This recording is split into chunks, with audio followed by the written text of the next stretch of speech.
c'est Lola, la Dolibérée, et aujourd'hui je suis trop contente de vous revoir pour ce débrief du 3e jour de la Transat Jacques Vabre. Allez, c'est parti!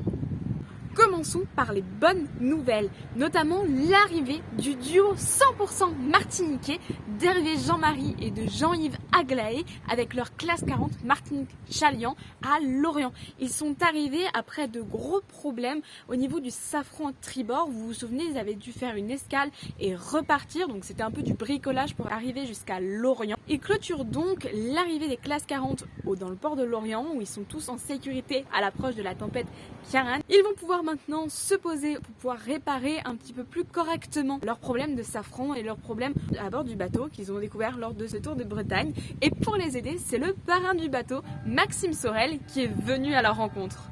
Enfin, tous les bateaux, c'est rapidement dit. En effet, puisqu'il y a 2 bateaux qui arrivent à Lorient par une voie qui est un petit peu inattendue quand on parle de bateau, c'est-à-dire par l'autoroute. En fait, ce qui se passe, c'est que Crédit Mutuel, vous vous souvenez, le bateau de Yann Lipinski et d'Antoine Carpentier, qui avait dématé rapidement après le départ et qui s'était dérouté vers Cherbourg, se retrouve en convoi exceptionnel en direction de Lorient pour pouvoir réparer et repartir lors du départ qui aura lieu à Lorient pour on ne sait pas quand. La même chose s'est passée pour le Cifrigo Sougestran, le bateau de Cédric Château et de Guillaume Pirouel, qui s'était fait percuter par Café Joyeux, le bateau de Nicolas Desté et de Léo Desbiès. Lui aussi arrive à Lorient par la terre, qu'on n'a pas trop l'habitude de voir. On note malheureusement chez les classes 40 l'abandon d'Alberto Riva et de Jean-Marc, son co-skipper. En effet, Alberto s'est gravement blessé, il s'est fait plusieurs fractures du tibia, ce qui fait qu'il a besoin de 3 mois de repos pour se réparer et se rétablir totalement. Donc, pas de Transat Jacques Vabre pour lui. On lui souhaite de se soigner le plus rapidement possible et qu'il aille mieux. Maintenant, intéressons-nous aux ultimes qui, eux, courent toujours en direction de leur waypoint au large du Brésil.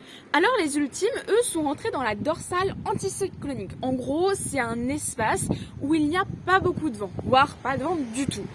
Alors, cela fait fondre un petit peu les écarts entre les concurrents. Par exemple, le trimaran SDR Lazartigue, qui était en tête, se retrouve un petit peu proche du deuxième, qui est le Maxi Edmond de Rothschild. C'est vraiment un endroit qui fait fondre les écarts et qui engendre énormément de manœuvres et de changements de voile pour trouver un maximum de vent et pouvoir faire voler les bateaux le plus rapidement possible. En fait, ce qui est complexe dans cette dorsale, c'est que les ultimes doivent passer à droite de Porto Santo, qui se trouve pile poil dans l'axe de la dorsale. Après ce passage, les marins devront empanner et sortir de la dorsale pour retrouver des meilleurs vents et de la vitesse pour pouvoir faire voler leur bolide et aller direction la Martinique. Stop, c'est quoi un empannage ? Un empannage, en fait, c'est un virement de bord ou un virage pour un bateau. C'est le fait de faire passer la grand voile de l'autre côté du bateau grâce au vent arrière. Allez, on reprend. Nous allons rendre visite à Thierry Chabani et Anthony Marchand sur Actual 3. Anthony, d'ailleurs, aujourd'hui a eu envie de faire un petit peu d'escalade. On va voir tout ça. Coucou! Petit tour dans le mât pour réparer un élastique d'inter qui avait cassé. On n'est pas tout en haut, heureusement ça bouge pas mal, même s'il n'y a pas de vent. La vue est belle et on voit Sodebo, un petit point là-bas. Bon, ça bouge pas mal donc je vais pas trop essayer de vous le montrer. De toute façon avec la GoPro on verra pas très bien. C'est joli d'ici.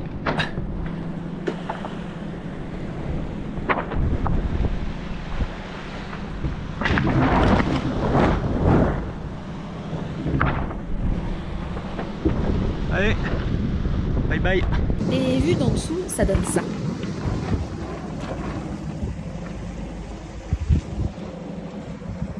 Embarquons maintenant sur le Maxi Banque Populaire avec Armel Lecléache et Sébastien Josse. C'est parti! Bon alors Mumel, qu'est-ce qui s'est passé depuis hier? Déjà, ça s'est bien calmé là. On a retrouvé des conditions avec de la mer qui est beaucoup plus facile pour dormir, pour manger, pour bricoler. Et puis le vent a bien tombé aussi, on a maintenant entre 12 et 15 nœuds de vent et ça va faire que mollir dans la nuit. Donc on a envoyé de la toile et puis on commence à apercevoir pas très loin devant nous les deux premiers, donc faut qu'on revienne sur eux, c'est l'objectif de la nuit. Merci Armel pour toutes ces infos. Nous retrouvons maintenant Thomas Coville et Thomas Roussel à bord de Sodebo.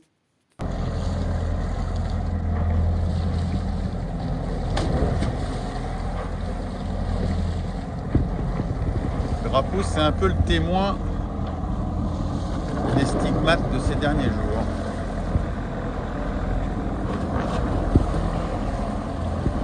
Et oui. Comme dit Tom Hawks, 2 salles, 2 ambiances. C'est sûr. Hier, à cette heure-là, on était avec 2 riz au frais dans une mer formée. Et alors? C'est quoi que tu préfères? Les deux ont leur charme. Je peux te dire quelque chose de personnel? T'avais un peu moins de charme. C'est très beau.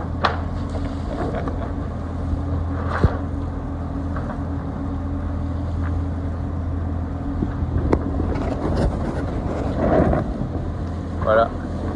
Il l'a bien exprimé, le père Tom. Je préfère quand c'est un petit peu moins calme. Mais bon, ça, ce sera pour bientôt. Allez, bonne journée. Ça va être une longue journée. Au revoir les deux Thomas. Retrouvons maintenant Charles Caudrelier et Erwan Israël sur le Maxi Edmond de Rothschild. Après la 3e nuit, c'est pas la même ambiance. Là, vitesse maximum 5-6 nœuds. Voilà. C'est beau, mais c'est pas très efficace. Ça a compressé. La belle avance, ça m'a fondu. C'est la voile. Et un peu derrière, on le voit pas, mais il y a Banque Populaire.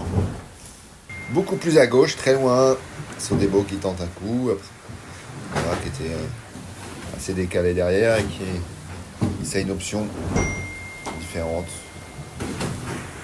Il faut réussir à faire du sud et enfin passer sous cet anticyclone. Peut-être ça ira mieux. Voilà l'ambiance de la journée. Merci Charles pour toutes ces infos. Allons voir maintenant du côté du trimaran SVR Lazartier qui est actuellement en tête avec à son bord François Gabard et Tom Laperche, ce que ça donne. Écoute, là dans l'instant, il n'y a vraiment plus un poil de vent. Et on a Gitana qui est pas très loin, on le voit, on est en visuel avec lui. Il fait grand soleil, on a une jolie nuit, des étoiles, la lune. Mais malheureusement, ouais, plus de vent. Un problème d'organisation et de répartition du vent sur l'hémisphère nord en ce moment. Et tout va bien partout, donc c'est plutôt une très bonne nouvelle. Et voilà pour cette 3e journée de Transat Jacques Vabre. J'ai été super contente de vivre tout ça avec vous. Et puis je vous dis à très vite.